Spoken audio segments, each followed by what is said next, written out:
Well, we're here on the banks of the River Shannon in Clonown, County Roscommon. We're looking over at Westmeath there to Bloom Hill and down along to Ballyduff.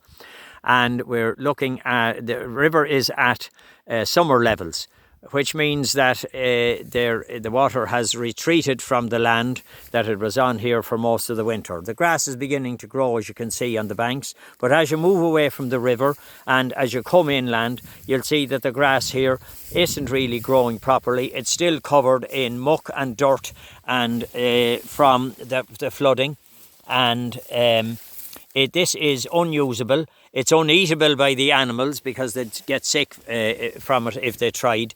And I have one of the farmers here that works in this land, John Curley. John, this has affected you badly now for the last 2 years, isn't that right? Well, indeed it has, Liam. Look, I have lived and farmed all my life by the River Shannon, and I've never in my lifetime seen it as bad as it is now. For the last 2 years, 2019 and 2020, we had our lands for 10 weeks of both of those years. And now we usually would have our lands for approximately 8 to 9 months every year. So there's something seriously gone wrong and getting worse. So it's unmanageable. What you're looking at here at this point in time, on my bit of land here, I don't know whether we cut it and bale it up or we just don't know what to do with it at this stage, because it's rendered useless at this time, and we just don't know what to do with it. And remember that there's 35,000 acres of land destroyed like this along by the banks of the Shannon. Now, John, you're a member of a group called the Save Our Shannon organisation that have been campaigning for the last 6 years for work to be done on the Shannon. And what were the main things that you'd be campaigning on? Well, just to say, I'm involved with a committee here, a wonderful committee. There are people from Westmeath, Roscommon, Offaly and Galway on this committee. People with woeful knowledge of the River Shannon. And if only the people in authority would listen to the like of us, we would make far much more progress. Now, we realise that we're always going to have flooding. There's no silver bullet for this. We are not going to fix this overnight, but it can be alleviated, and that's the thing we're coming to. So, what are the points?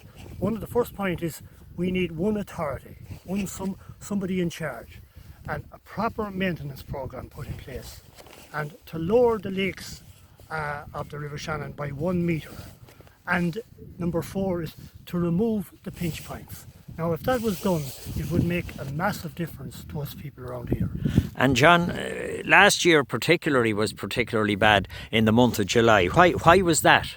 Well, in the month of July last year, we had serious flooding here along the Shannon. The main reason was the sluice gates in Athlone were opened and the water was let down into the Shannon basin here, heading for Mealich, but there wasn't arrangements made further down to let go of the water. So it's mismanagement on the ESB's part and Waterways Ireland. And John, as well as that, then the government allocated 7 million for the removal of pinch points back in 2019. And what has been happening on that? Well, that is true. There was 7 million allocated to do that job in 2019. And from last July on, we've been trying to contact the Minister, Minister Donovan, since last July, and we've heard nothing back since. So that has to be got up and running this year. Right, and hopefully that will happen. And if you want to see the letters that Save Our Shannon organisation have written, you only have to look up their website and you'll see them all there, and please God, you'll see this video as well.